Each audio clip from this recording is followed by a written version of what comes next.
दोस्तों नमस्कार। आपके सामने फिर एक बार कमांडर सुधीर कुमार अपने YouTube channel pulse beat of India से आपके समक्ष आज श्रद्धांजलि समर्पित करता हूं मैं उन बहादुर वीरों को जिन्होंने अपनी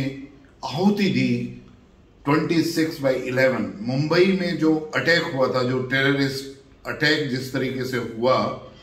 और उसमें जितने भी हमारे पुलिस के लोग, हमारे पैरामिलिट्री के कुछ लोग और जो प्राइवेट सिक्योरिटी के कुछ लोग जो ताज या ट्राइडेंट होटल में थे, और जो हमारे सिविलियन भाई जो इन होटल्स में या कहीं पे भी बॉम्बे में जिन्होंने अपनी शहादत दी, और जो हमारे कमांडो फोर्स के जो जवान थे जिन्होंने इसमें वीरगति प्राप्त करी, मैं उन सभी को नमन करता हूं, सैल्यूट करता हूं और उनके परिवारों के प्रति अपनी श्रद्धांजलि अर्पित करता हूं।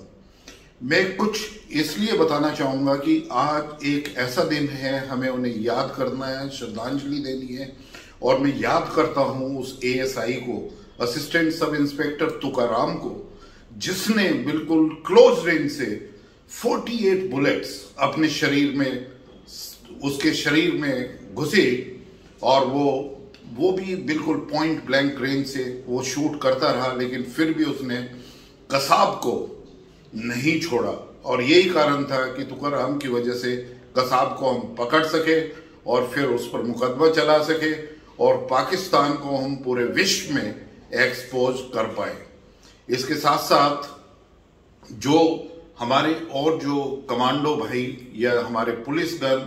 या हमारे जो सिविलियंस थे इन होटल्स में, और मैं याद करना चाहूँगा जो जीएम थे, जीएम ऑप्स जो ताज होटल के, किस तरीके से उन्होंने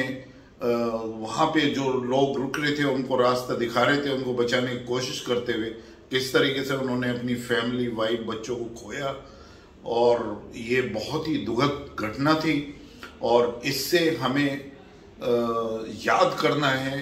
कि हमारे वो पुलिसकर्मी, हमारे जो फौजी भाई या हमारे पैरामिलिट्री फौज के जो लोग हैं, वो 24/7 किस तरीके से अपनी जान की परवाह न करते हुए वो अपने देश के लोगों के लिए, वो हमारे लिए किस तरीके से समर्पित रहते हैं, रात दिन वो किस तरीके से कि देश की सेवा में समर्पित होते हैं। और अब यहाँ पर एक और आदमी को मैं याद करना चाहूँगा, वो है रतन टाटा।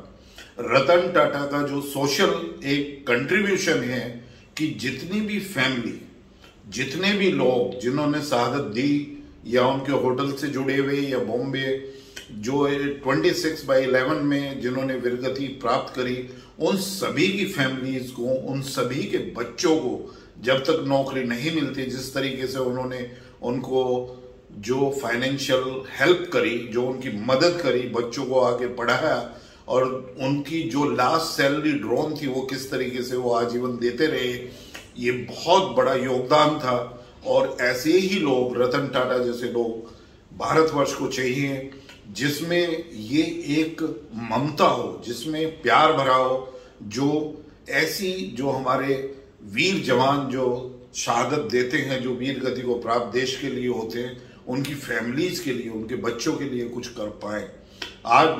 हमारा देश, युवा देश, वो आगे प्रगतिशील है। हमारे जो एक आदरणीय प्रधानमंत्री हैं वो देश को आगे बढ़ा रहे हैं, और ऐसे में हमारे युवा देश में आज जो हमारी बागडोर है वो युवाओं ने संभाली हुई है। और मैं उनसे ऐसे यही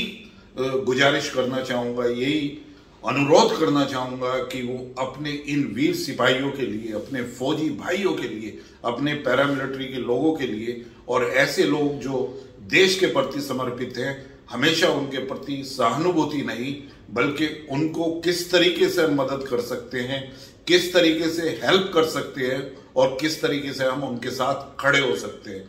आपको बताना चाहूँगा कि ऐसे काफ़ी लोग हैं जो पॉलिटिकल रीजंस की वजह से, जो इनके पराक्रम को भी नीचा दिखाना चाहते हैं, हमारी फौज को भी अपमानजनक तरीके से वो कभी कभी जो है ना ऐसी लैंग्वेज का प्रयोग करते हैं। तो ऐसे सभी लोगों को आपको कंडेम ही नहीं करना है, बल्कि सोसाइटी में उनको पूरी तरीके से उनकी भर्त्सना करनी है और आगे देश को बढ़ाने के लिए फिर एक बार युवाओं से मैं यही कहना चाहूंगा कि आज 26/11 के सभी जो जिन्होंने वीर गति प्राप्त करी, जिन्होंने अपनी शहादत दी, उनके प्रति हम श्रद्धांजलि लें और एक संकल्प करें कि हमें भारतवर्ष के प्रति समर्पित होकर हमें अपने देश को आगे बढ़ाना है। फिर से एक बार फूल और मैं हाथ जोड़कर उसके प्रति अपनी श्रद्धांजलि अर्पित करता हूं। आप लोग इसी तरीके से हमारे साथ जुड़े रहें तो देश के जितने भी इस तरह के जो विषय हैं वो आपके साथ हम इसी तरीके से शेयर करते रहेंगे। धन्यवाद।